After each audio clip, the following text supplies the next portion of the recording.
الحمد لأهله والصلاة على أهلها أما بعد. قال النبي صلى الله عليه وسلم: لا إيمان لمن لا أمانة له ولا دين لمن لا عهد له. مشکات. د نبی کریم صلی الله علیه وسلم فرمان دی چې د هغه چا ایمان نسته، یعنی ایمان مکمل ندی کم څوک چې امانتدار نه، د هغه چا دین نسته، یعنی دین مکمل ندی کم څوک چې د وعده پابندي نه کوي. محترم عزتمنو، په دې حدیث کې نبی کریم صلی الله علیه وسلم د مسلمانانو خویونه بیانوي او صاف بیانوي، یعنی کامل مؤمن کامل مسلمان هغه څوک دی چې امانتدار وي.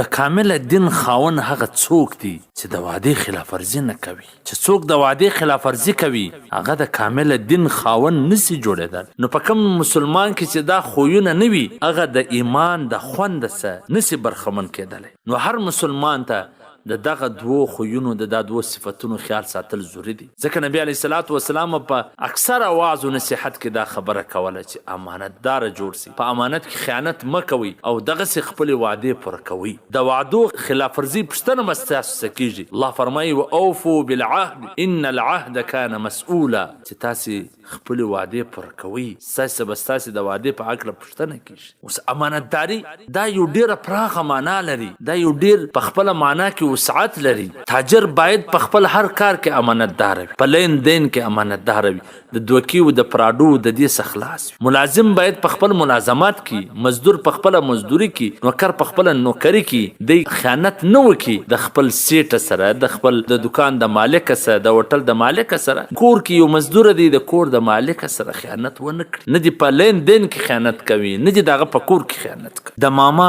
کره ولاړې، اکا کره ولاړې، تره کره ولاړې، اما کره ولاړې، خاله کره ولاړې، د یو بل رشته دار کره ولاړې، په هغه کور کې خیانت مه کوه. د سترګو خیانت مه کوه، د لاسو خیانت مه کوه، یو رنګ خیانت هم مه کوه. دغسې د وعدې خلاف ورزي به نه کوي. نن سبا دا دوه صفتونه څومره په مسلمانانو کې کم دي، دا دوه خویونه. نه امانتداري سته، نه په ملازم کې، نه په تاجر کې، نه په نوکر کې، نه په ډریور کې، نه په کلینر کې، په هیڅ چا کې هم امانتداري نسته. او د وعدې خلاف ورزي څومره ډېره. زه به ستا څه دا شی رانسم، ستا سره به کاروبار کوم، اخر چې بل ځای لږ ګټه ولیده دا یې پرېښود، بل ځای ولاړ. چې هر څومره ستا تاوان راځي ته باید د وعدې خلاف ورزي ونه کړې. وعده چې د چا سره کړې وي د هغه سره معامله کوه. پورې پر باندې دي زه 10 ورځې بعد در کوم وعده یې وکړه، 10مه ورځ هغه غریب په انتظار چې ورغلي بیا د وعدې خلاف ورزي، وس لري د وعدې خلاف ورزي کوي. نو داسې مه کوئ عزتمنو. که ایمان کاملېدل غواړئ، د ایمان څخه خوند اخلئ، نو امانتداره ځان جوړ کړي. زړه به دې خوشحالي، مخ به دې روښاني، هر څه به خوشحاله. که خاین